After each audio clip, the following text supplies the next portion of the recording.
भगवान श्री कृष्ण को किसी ने अपना पुत्र माना, किसी ने अपना सखा मान लिया, तो किसी ने अपना परमात्मा, तो किसी ने अपना रखवाला। जिस रूप में उन्हें मन में स्थान दिया गया, भगवान ने हमेशा उसी रूप में उसकी मनोकामना को पूर्ण किया। सूनी गोद वाली स्त्री ने जब उनको लड्डू गोपाल के रूप में अपना पुत्र मान लिया, उसके साथ कान्हा ने कैसी कैसी लीलाओं का मंचन किया। आइए इस कहानी के माध्यम से जानें। उसका नाम भी यशोदा ही था। बचपन से मथुरा की नगरी से उसका न जाने क्यों जुड़ाव होता चला गया। माता पिता हर साल वृंदावन की गलियों में अपना माथा टेकने के लिए जाते थे और साथ ही जाती थी वो नन्ही सी यशोदा। हालांकि उसे इस संसार का बहुत ज़्यादा ज्ञान न था, लेकिन फिर भी हर साल भगवान श्री कृष्ण और राधा जी के दर्शन करते करते उसके अंतःकरण में कब श्री कृष्ण की भक्ति ने जन्म ले लिया, उसे खुद पता ना चला। उसकी सुबह राधे नाम से ही शुरू होने लगी और रात भी कृष्ण नाम पर ही समाप्त होती थी। उसके मनोभावों में राधा रानी बसी थी, तो उसकी सांसों में कृष्ण। उसकी शादी का समय भी आ गया। बड़ी धूमधाम से उसकी शादी एक हिंदू परिवार के योग्य बेटे से कर दी गई। समय अपनी गति से बढ़ रहा था। सब कुछ भली भांति चल रहा था। खाना पानी पर्याप्त था। समाज में उनकी एक अच्छी पैठ भी थी। लोगों के साथ उठना बैठना सब कुछ पर्याप्त ही था। एक कमी लेकिन यशोदा के जीवन में हमेशा उसे सालती रहती थी, और वह थी उसके गोदी का सूनापन। वह तरसती थी एक पुत्र के लिए, एक ऐसे पुत्र के लिए जिसमें उसे लड्डू गोपाल के दर्शन होते। लेकिन कहते हैं ना, ईश्वर की सोच के आगे किसी की नहीं चलती है, तो शायद यही सब कुछ उसके साथ भी घटित हो रहा था। उनके बगल में ही एक परिवार भी था। योग्य लोग थे, रहन सहन के अच्छे। वैसे एकमात्र पति पत्नी ही थे। उनकी भी कोई संतान ना थी। उन दोनों परिवारों के बीच बहुत अच्छी समझ थी। यशोदा और वह स्त्री आपस में एक दूसरे की सहेली बन चुकी थी। उन्हें पता ही ना चला, बातों ही बातों में उनके आपसी प्रसंग एक दूसरे के साथ जुड़ने लगे, जिसमें कभी धार्मिकता की सुगंध होती थी तो कभी सामाजिक परिवेश के बंधन दिखाई देते थे। एक दिन शाम को अचानक से उस दंपति ने यशोदा के घर का दरवाज़ा खटखटाया। अरे भाभी, आप शाम को कैसे आना हुआ आपका? यशोदा ने पूछा। उस स्त्री के पीछे ही उसका पति भी खड़ा हुआ था और उसके हाथों में भारी सामान भी था। ऐसा प्रतीत हो रहा था जैसे वह आज इस शहर से कहीं बाहर जा रहे हों। हाँ यशोदा बहन, मैं माफ़ी चाहूँगी, हमें किसी आवश्यक कार्य से एक सप्ताह के लिए शहर से बाहर जाना पड़ रहा है। मेरी तुमसे एक गुजारिश है। क्या गुजारिश है? बोलो। हम नहीं काम आएंगे तो तुम्हारे काम कौन आएगा? यशोदा ने साफ मन से कहा। असल में हमें कहीं एक दुखद घटना में जाना पड़ रहा है और मैं नहीं चाहती कि मेरे लड्डू गोपाल उस अपवित्र से परिवेश में मेरे साथ रहें। वहाँ मैं ना तो उन्हें समय पर खिला पाऊँगी, ना ही उनका ख्याल ही रख पाऊँगी। तो मेरी तुमसे विनती है कि इतने दिनों के लिए तुम मेरे लड्डू गोपाल को अपने पास रख लो। मैं जब वापस आऊँगी तो मैं अपने लड्डू गोपाल को वापस ले लूँगी। सिर्फ इतने दिन। अरे ये भी कोई कहने की बात है? पड़ोसी ही तो पड़ोसी के काम आते हैं। कहते ही यशोदा ने लड्डू गोपाल को अपने हाथों में ले लिया और अपने सर माथे से लगा लिया। और सुनो, सुबह उठते ही इनको स्नान करा देना और भूख लगने के पहले ही कुछ खिला देना। मैं समय पर उनके खाने पीने का पूरा ध्यान रखती हूँ, अपने बच्चे की तरह। अरे इसमें कोई कहने की बात है? मैं भी इनका पूरी तरह से वैसे ही ख्याल रखूँगी जैसे कि तुम रखती हो। तुम निश्चिंत हो के जाओ। बहुत बहुत धन्यवाद यशोदा बहन। बात काटते वह दंपति उस घर से रुखसत हो गए। यशोदा ने बड़ी प्रेम से लड्डू गोपाल की आंखों में देखा। न जाने कैसा चमत्कार था। यशोदा की आंखों से लड्डू गोपाल की आंखें मिलते ही यशोदा के नैनों से अश्रुधारा बहने लगी। ये आंसू ममता के थे, समर्पण के थे या वात्सल्य के, ये तो वही जान सकती थी। यशोदा के पास इसके पहले लड्डू गोपाल नहीं थे। वे पूजा आराधना तो बहुत करती थी, लेकिन इस तरह का ख्याल उसके जहन में पहले कभी नहीं आया था। लेकिन आज जब एक प्यारे से लड्डू गोपाल उसके हाथों में थे, उसके मन में ममता का ज्वार भाटा उफान मारने लगा था। सुबह वो बहुत जल्दी उठ जाती थी और उठते ही लड्डू गोपाल को स्नान करा, उनके वस्त्र बदलती, उनके लिए खीर बनाती, उन्हें बड़े प्रेम भाव से एक पुत्र की भांति भोग लगाती थी, उनसे बातें करती, उन्हें थपकी दे के सुलाती थी, दिन में उन्हें गीत सुनाती। लड्डू गोपाल से रूबरू होते होते एक अलग तरह का भाव यशोदा के मन में जुड़ने लगा था। दिन एक एक करके निकल रहे थे और हर निकलता दिन यशोदा और लड्डू गोपाल के बीच के बंधन को और मजबूत करता जा रहा था। यशोदा को ऐसा लगने लगा था कि वो प्यारी सी मूरत उसके पास उसका खुद का बच्चा है। जितने प्यार से एक माँ अपने बच्चे का ख्याल रखती है, उसके खाने पीने का, सोने का, जगने का, ज़्यादा सर्दी या गर्मी का ख्याल रखती है, उससे कहीं ज़्यादा यशोदा उस लड्डू गोपाल के बारे में सोचने लगी थी। धीरे धीरे 7 दिन कब निकल गए पता ही ना चला, और वह दिन भी आ गया जब उनके दरवाजे पर दस्तक हुई। अरे भाभी, आप आ गई बड़ी जल्दी। कहाँ यशोदा बहन, मैं 7 दिनों के लिए ही तो गई थी और ठीक 8वें दिन तुम्हारे सामने हूँ। ओह, मुझे तो समय का पता ही ना चला, यशोदा ने विस्मय से कहा। पता कैसे चलेगा, तुम्हारे पास लड्डू गोपाल जो थे उनके साथ मुझे भी ना समय का पता ही चलता है। बिल्कुल सही कह रही हो तुम, यशोदा ने हाँ में हाँ मिलाई। चलो अब जल्दी से लड्डू गोपाल को मेरे हवाले कर दो। सहेली ने हाथ बढ़ाते हुए यशोदा से उसकी आत्मा की मांग कर ली। हाँ, सही कह रही हो आप, मुझे उनको वापस दे देना चाहिए। दिल पर पत्थर रख यशोदा ने लड्डू गोपाल को अश्रुपूर्ण नैनों से देखा और उसकी तरफ बढ़ा दिया। ऐसा महसूस हो रहा था मानो किसी ने यशोदा के हलक से उसकी जान निकाल ली हो। बड़े भारी मन से उसने लड्डू गोपाल को अपनी पड़ोसन को वापस कर दिया। धन्यवाद यशोदा, कहते हुए पड़ोसन ने लपक कर लड्डू गोपाल को अपनी गोद में भर लिया। यशोदा को अब ऐसा लग रहा था मानो किसी ने उसकी हंसी उससे छीन ली हो। उसकी ममता उसकी आंखों के रास्ते बह चली थी। उसको ऐसा लग रहा था कि किसी ने उसके अपने पुत्र को उससे मांग लिया हो। लेकिन फिर उसने अपने मन को समझाया, जिसकी वस्तु है उसको वापस तो करनी ही थी। फिर भी उसका मन बोझिल सा हो चुका था। शाम को जब उसका पति घर आया, उसने यशोदा के उतरे हुए चेहरे को देखकर पूछा, क्या हुआ, तुम्हारा चेहरा क्यों उतरा हुआ है? वो पड़ोसन मेरे लड्डू गोपाल को लेकर चली गई। मुझे ऐसा लग रहा है मानो किसी ने मेरे बच्चे को मुझसे छीन लिया हो। मैं अपने लड्डू गोपाल के बगैर ना जी पाऊंगी। सुबह, दोपहर, शाम, हर पल मुझे उसका ही ख्याल आ रहा है। मैं उनका दिन भर ख्याल रख रही थी। अब खाली खाली लग रहा है, घर काटने को आ रहा है।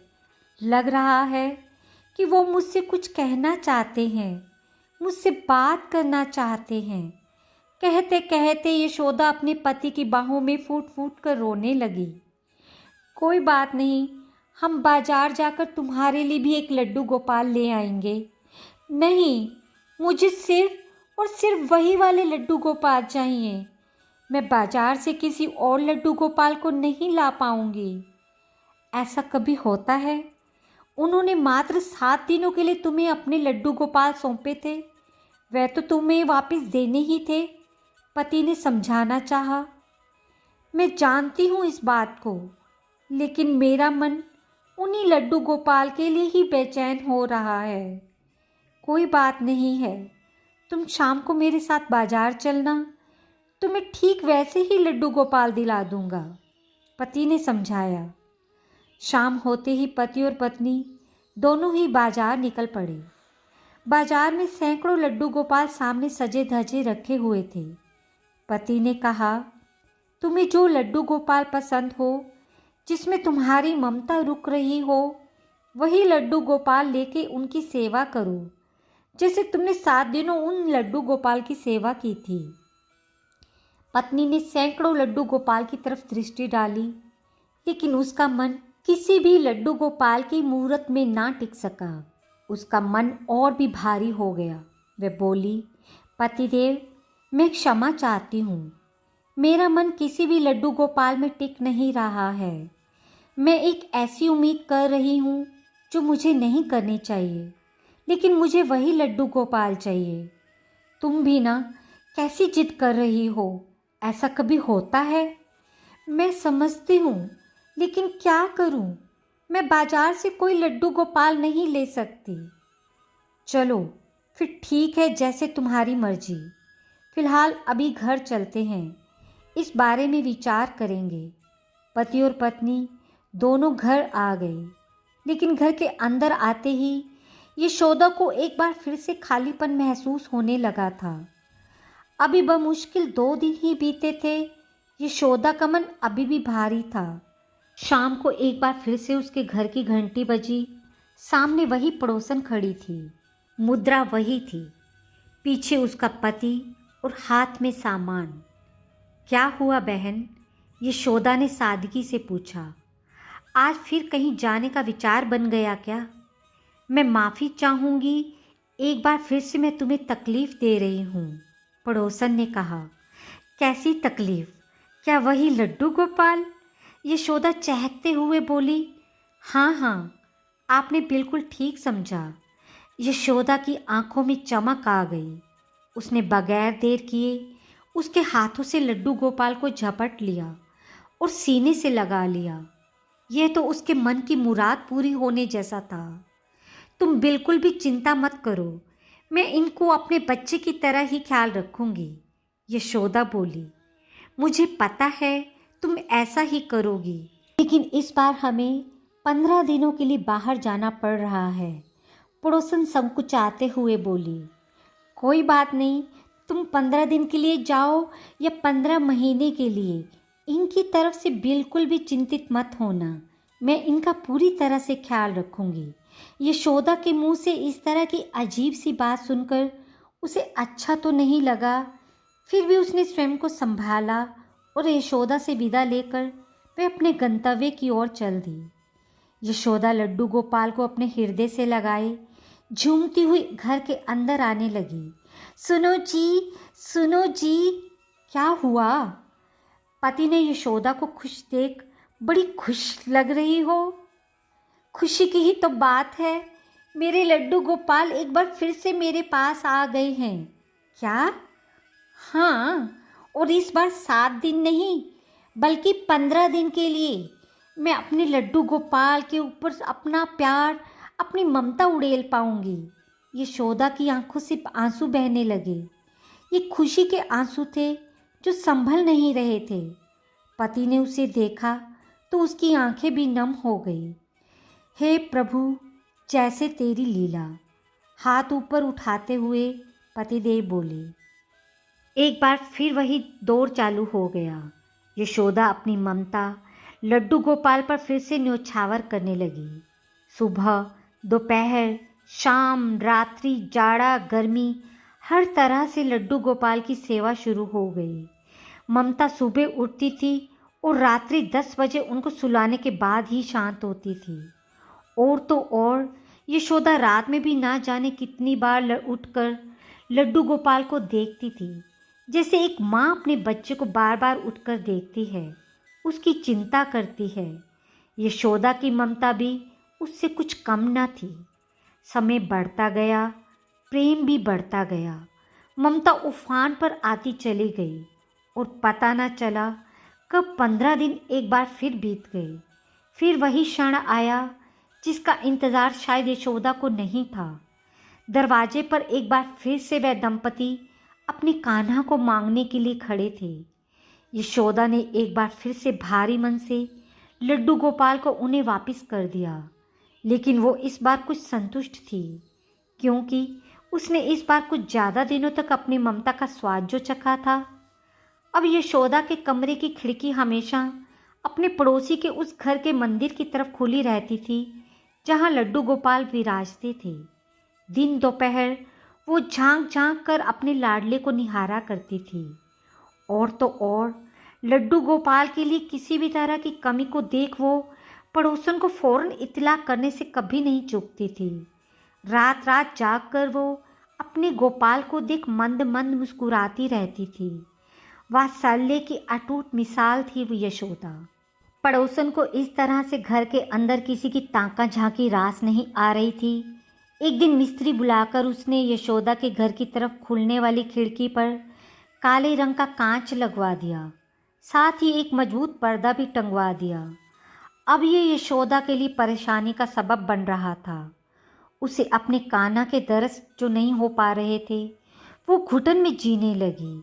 उससे लगने लगा कि किसी ने उसकी आंखों की रोशनी छीन ली है, क्योंकि उसके दिन का उजाला लड्डू गोपाल के दर्शन से जो होता था, उसकी रात्रि भी उन्हीं की ममतामयी छाँव में ही कटती थी। अब सब कुछ अंधकारमय था। यशोदा ने इस बात की शिकायत पड़ोसन से नहीं की, क्योंकि अपने घर को किस तरह से रखना है घर के स्वामी की सोच पर निर्भर करता है, ना कि पड़ोसी की। लेकिन उसने ये दुखड़ा अपने गोपाल से जरूर साझा कर लिया। मेरे लल्ला, मुझे ऐसे तो ना तड़पा।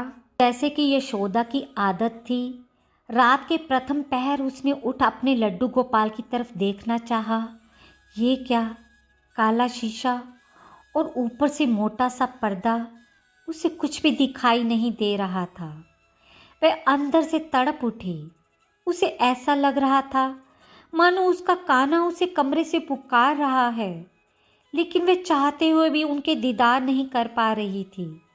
उसकी आत्मा रो पड़ी, आंखों से आंसुओं की धारा बहने लगी। मन कान्हा कान्हा कह उठा। मचल उठी वो उसके एकमात्र दर्शन को। अचानक से चमत्कार हुआ। यशोदा को पता न चला कैसे पड़ोसन के घर की दिशा परिवर्तित हो गई। पड़ोसन का पूर्व मुखी घर न जाने कैसे पश्चिम मुखी हो गया। अब दूसरी तरफ की खिड़की यशोदा के ठीक सामने थी और सामने थे मुस्कुराते हुए कान्हा, हाथ में लड्डू लिए, मानो यशोदा की ममता में स्वयं को खोज रहे हों। यशोदा को उनकी मुस्कुराती सी छवि के दीदार होने लगे। उसकी आंखों की नमी सूख गई। उसने अपने कान्हा को जी भरकर देखा। जब आश्वस्त हो गई कि उसका लड्डू गोपाल रात्रि के हिसाब से सुरक्षित है, अच्छी तरह से बिछोने में लेटा व चादर की उड़ाई लिए है, उसने उनकी बलियां ली और खुद भी सोने चल दी। असल में वो एक माँ के रूप में स्वयं को आश्वस्त करना चाहती थी और कुछ भी नहीं। सुबह जब पड़ोसी उठे, उनका सर चकरा गया। किस दिशा में सोए थे और किस दिशा से उठ रहे थे। घर का मुख्य द्वार शाम को किधर था और सुबह उठते ही वह द्वार विपरीत दिशा में जा चुका था। उनके होश फाख्ता हो गए थे। उन्हें अपनी आंखों पर विश्वास ही नहीं आ रहा था। आखिर ऐसा कैसे हो सकता है। मन ही मन दोनों घबरा गए। पड़ोसन ने देखा कि लड्डू गोपाल का मुंह सीधे यशोदा के शयन कक्ष की ओर था और सामने की खिड़की पूरी तरह से खुली थी। यह तो वो खिड़की नहीं है जिसे पड़ोसन ने बंद करवाया था, एक मोटा सा पर्दा लगवाया था, बल्कि ये विपरीत दिशा की खिड़की थी जिसे उसने खाली छोड़ा हुआ था, क्योंकि उसे परेशानी तो सिर्फ यशोदा की ताक झांक से थी। लेकिन इतना सब कुछ करने के बावजूद परिणाम वहीं का वहीं था। यशोदा का शयन कक्ष अभी भी लड्डू गोपाल के मंदिर के ठीक सामने खुला हुआ था। शायद कान्हा अपनी मैया के मन की पीड़ा को समझ चुके थे और खुद भी अपनी माँ के चेहरे का दीदार करना चाहते थे। इसलिए प्रभु ने कुछ नहीं किया, सिर्फ उनके घर की दिशा को विपरीत कर दिया। मन ही मन पड़ोसन और भी घबरा उठी। उसके मन में कई शंकाएं जन्म लेने लगी। उसे लगने लगा हो न हो यशोदा कोई जादूगरनी है या फिर कोई काला जादू करने वाली, जिसने उसके घर की दिशा को परिवर्तित कर दिया है। वह उसके घर में ताक झांक करती रहती है। उसने अपने पति को इन सब बातों से अवगत कराया कि हो न हो घर की इस दशा के लिए यशोदा जिम्मेदार है। पति भी भ्रमित हो गया, अपनी पत्नी की बातों में आ गया। उसी शाम उन्होंने एक तांत्रिक बाबा के पास जाकर शरण ली और अपनी आपबीती से उन्हें अवगत कराया। बाबा काली शक्तियों का उपासक था। उसे कुछ भी समझ न आया, लेकिन उसने इस घटना को सीधे सीधे काली शक्तियों से जोड़ दिया। उसने भी पड़ोसन की हाँ में हाँ मिला दी। हो ना हो यशोदा कोई तांत्रिक क्रिया जरूर करती है। अब इसका हल क्या है? पति महोदय ने पूछा। तांत्रिक ने एक अघोर विद्या के साथ उनके घर आने का बीड़ा उठा लिया। शाम का करीब 7 बज रहे थे। द्रुत गति से पड़ोसन का पति, वह अघोर और साथ में 2-3 और अघोरी पंथ के अनुयायी जो उसके शिष्य लग रहे थे, यशोदा के घर की तरफ चल चुके थे। उनकी गति में तेजी थी। शायद कोई ऐसी क्रिया उन्होंने करनी थी जो समय से बंधी हुई थी। कदम बढ़ते चले जा रहे थे, 1, 2, सहस्त्र और अनगिनत। समय भी भागता जा रहा था। 8 बजे, 9 बजे और फिर 9 का 11 कब बज गया किसी को पता ना चल सका। ये हो क्या रहा था? मात्र आधे घंटे की ही तो दूरी थी पड़ोसन के घर की, लेकिन 3 से 4 घंटे बीत चुके थे। पड़ोसन का पति अघोरी और उसके शिष्य यशोदा के घर की चौखट पर पहुंच ही नहीं पा रहे थे। ऐसा लग रहा था मानो लड्डू गोपाल की कृपा बरस रही हो। 4 कदम यदि अघोरी बढ़ाता तो घर की दूरी 8 कदम हो रही थी। यदि वे 8 कदम बढ़ा रहा था तो घर की दूरी 16 खत्म हो रही थी। गोपाल के हाथों में तो संसार की बागडोर है, समय की बिसात ही क्या। उसने अपने बाल्यकाल से लेकर आजीवन ना जाने कितने ही चमत्कार किए, कितनी बार समय को रोककर अपने भक्तों का साथ दिया था। तो आज अपनी माँ यशोदा के लिए उसे ये माया करनी ही थी। चलते चलते जब रात के 12 बज गए, अघोरी, उसके साथी और पड़ोसन का पति थक कर चूर हो गए। अघोरी बात बात में उसके पति को क्रोधित होकर डांट रहा था। कितना दूर है तुम्हारा घर? तुम तो कह रहे थे मात्र आधे घंटे का ही सफ़र है, और यहाँ चलते चलते 4-5 घंटे से ज़्यादा हो गए हैं। तुम्हें पता भी है तुम्हारा घर कहाँ है, या यूं ही हमारा समय बर्बाद कर रहे हो? डरते डरते पड़ोसन के पति ने अपनी बात रखी। महाराज, क्या ऐसा हो सकता है कि मुझे अपने घर का पता न हो? मुझे खुद भी समझ में नहीं आ रहा है कि आखिर हो क्या रहा है। आपके इस स्थान से और मेरे घर की दूरी मात्र आधे घंटे की ही तो थी, लेकिन 5 घंटे बीत चुके हैं। हम क्यों नहीं अपने गंतव्य पर पहुंच पा रहे हैं? कहते हुए पड़ोसन का पति माने थकान के वहीं बैठ गया। अब उसकी हिम्मत एक कदम और आगे चलने की नहीं हो रही थी। साथ में अघोरी और उसके शिष्यों की भी हिम्मत अब टूट चुकी थी। उनके कदम आगे बढ़ने में नाकाम थे। क्यों न होते? चलते चलते 5 घंटे जो हो चुके थे, लेकिन गंतव्य कहीं नजर नहीं आ रहा था। मंजिल कहीं भी दिख नहीं रही थी। अघोरी की समझ में कुछ कुछ आ चुका था। कुछ न कुछ अवश्य है। हो न हो वे किसी गलत कार्य के लिए अपने कदम उठा चुका है, जो प्रभु की मर्जी के खिलाफ है। उसने फौरन अपने शिष्यों को आदेश दिया कि अब हम एक कदम भी आगे नहीं बढ़ाएंगे, वापिस चलो। कहते ही अघोरी और उसके शिष्य वापिस हो गए। पड़ोसन का पति अब वहाँ पर अकेला था। उसने अपना माथा पकड़ लिया। उसके कुछ भी समझ में नहीं आ रहा था। कुछ देर के लिए उसने अपनी आंखें बंद कर ली। जैसे ही उसने आंखें खोली, वो आश्चर्यचकित था। वह अपने घर के दरवाजे पर ही बैठा हुआ था। ये क्या हो रहा है? अभी तक तो हम जंगल में थे। अघोरी, उनके शिष्य मेरे साथ थे। जैसे ही उनकी वापसी हुई, मैं अपने दरवाजे पर बैठा हूँ। उसका मस्तिष्क चकराने लगा। इतना सब कुछ होने के बावजूद भी वह अभागा ये न समझ सका कि ये सारी लीलाएं तो उन्हीं लड्डू गोपाल की हैं जो खुद उनके घर में ही बैठे हैं। उसने फौरन अपनी पत्नी को आवाज़ दी, सुनो, अब फटाफट अपना सामान बांध लो, हम इस घर में एक पल के लिए भी नहीं रुकेंगे। क्यों, ऐसा क्या हो गया जी? पत्नी ने आश्चर्यचकित हो पूछा।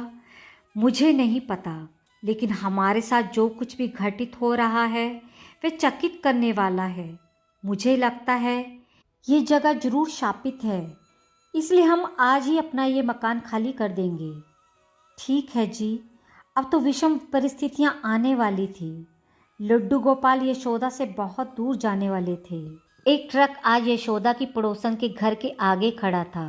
का सामान धीरे धीरे ट्रक में लोड हो रहा था। यशोदा परेशान होने लगी। आखिर क्या बात है जो उनकी पड़ोसन घर छोड़कर जा रही है, वो भी अचानक? उसने पूछने का अथक प्रयास भी किया, लेकिन उसे कोई संतोषजनक उत्तर ना मिला। उसे सिर्फ इतना ही बताया गया कि किसी कारणवश उन्हें ये शहर छोड़कर जाना पड़ रहा है। यशोदा उदास हो चली थी, क्योंकि वह जानती थी कि पड़ोसन का ये घर छोड़ना सदा के लिए उसके लड्डू गोपाल का उसके पास से बहुत दूर चले जाना। अब कैसे कटेंगे दिन और कैसे रातें? कैसे उसकी ममता को शांति मिलेगी? वह दिन रात किसे देखेगी, किसका दीदार करेगी, कैसे अपने मन की प्यास को बुझाएगी? इतना सब कुछ घटित हो चुका था। सांवरिया के आगे हाथ जोड़कर खड़ी हो गई। मैं कैसे जीऊंगी तेरे बगैर? लेकिन विधि को शायद कुछ और ही मंजूर था। थोड़ी ही देर में ट्रक सामान से भर चुका था और पड़ोसन दंपति यशोदा उसके पति के आगे हाथ जोड़कर खड़े थे। हमें आज्ञा दो, जाना होगा। पड़ोसन के हाथ में अभी भी वह लड्डू गोपाल मुस्कुरा रहे थे। यशोदा की आंखें लड्डू गोपाल की आंखों से लगातार रूबरू हो रही थी। यशोदा की आंखों में आंसू थे। लड्डू गोपाल मुस्कुरा रहे थे। यशोदा पड़ोसन से कहना चाह रही थी, तुम जा रही हो, मेरे लड्डू गोपाल को मुझे देते जाओ, लेकिन वह ऐसा ना कह सकी, क्योंकि वो जानती थी कि इस बात की परिणति सिर्फ ना है। देखते ही देखते पड़ोसन लड्डू गोपाल को लेकर यशोदा की आंखों से ओझल हो गई। यशोदा को ऐसा लग रहा था मानो उसके प्राण उसके तन को छोड़कर चले गए हैं। लड्डू गोपाल की मूरत उसकी आंखों में घूमने लगी। उसकी सांसें उखड़ने लगी थी। चाहकर भी वो अपने पैरों पर खड़ी न रह सकी और जमीन पर लड़खड़ा कर गिर गई। उसके पति ने देखा, वो मुश्किल उसे संभाला और घर के अंदर चारपाई पर लिटा दिया। वह दिन और आज का दिन, दोबारा यशोदा चारपाई से नीचे पैर न रख सकी। वह रात और दिन सिर्फ कान्हा कान्हा कहकर अपने लड्डू गोपाल को पुकारती रही। वो अपने हाथों की हथेली फैलाकर अपने लड्डू गोपाल को मांगने लगी। उनके एक दीदार की भीख मांगती रह गई, लेकिन ऐसा तो संभव ही ना था। कौन उसे वही लड्डू गोपाल लाकर देता? कौन उस पड़ोसन को समझाता कि जो लड्डू गोपाल उसके पास है वो उसके पास सिर्फ एक मूरत है? उनकी जान तो इस यशोदा में अटकी हुई है। यशोदा अपने हाथों में उनको एहसास करती रहती थी।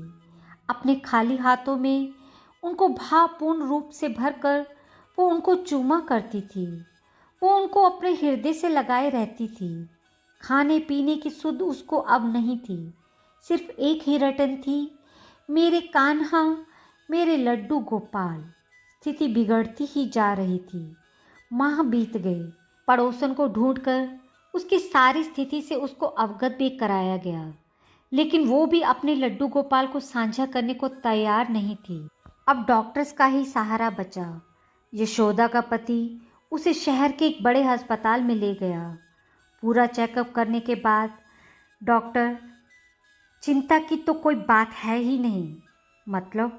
यशोदा का पति आश्चर्य से, मतलब यशोदा गर्भ से है, आप पिता बनने वाले हैं। यशोदा के पति को अपने कानों पर विश्वास नहीं हुआ। डॉक्टर साहब दोबारा बोलिए, आपने क्या कहा?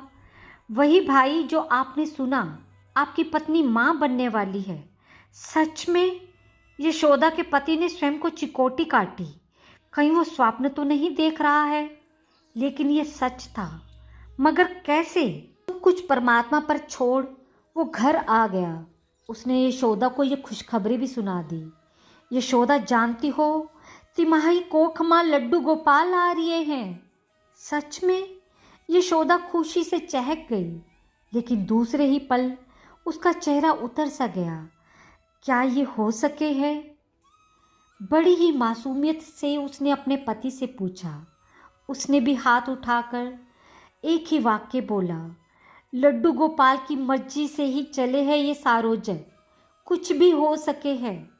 अब यशोदा की तबीयत में सुधार दिखने लगा, क्योंकि अब हमेशा के लिए लड्डू गोपाल जो आने वाले थे, समय धीरे धीरे नज़दीक आ गया।